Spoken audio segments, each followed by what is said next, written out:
If you tuned in to Face the Issues this week, we talk about the Uyghur genocide that human rights activists have alleged in the Xinjiang province of China. The Communist Party has been wiping out the entire Uyghur people.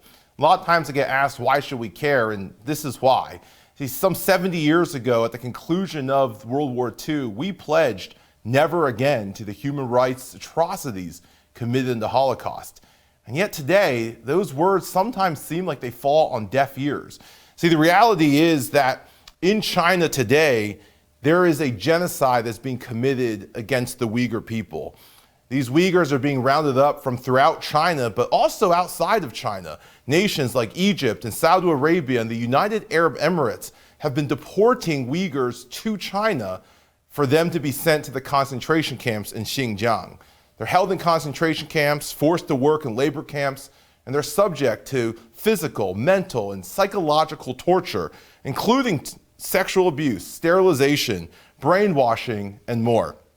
In fact, in 2013, a 13-ton shipment of hair was received in the United States. Authorities then determined that this hair came from the Xinjiang province.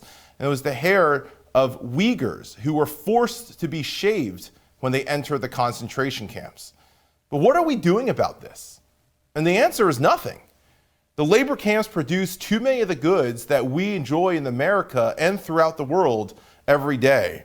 Products like Apple, Coca-Cola, and Disney refuse to cut the slave labor out of their supply chain. In fact, when Congress passed the bipartisan Uyghur Forced Labor Prevention Act, these corporations went to Washington, D.C. to lobby against the bill.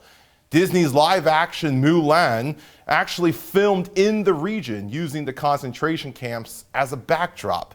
And Disney thanked the CCP's publicity department, better known as their propaganda arm, in the credits of the film.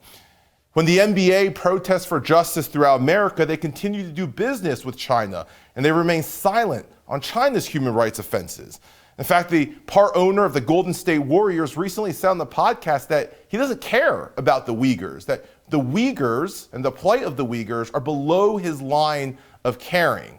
Sports journalist J.A. Adande mentioned that compared the genocide of the Uyghurs to controversies we have in the United States, such as the renaming of the former Washington football team. And of course, the biggest issue is that us, as consumers, we continue to partake in these products and these companies, even as we know the atrocities that they continue to fund in China. See, the government of China is trying to eliminate an entire people group, to wipe them off the face of the earth. And we're standing idly by, even funding it as it happens. Because honestly, too many of us are just too comfortable with our iPhone, with our Coke product, or with Mickey Mouse. But we can't stay silent if we're going to stand for justice. We don't just get to stand for justice when it's in our backyard or when it's convenient. We either stand for justice all the time or we don't stand for justice at all. And history will ultimately be the judge of what we decide to do. The Uyghur people need our help. They need our voice.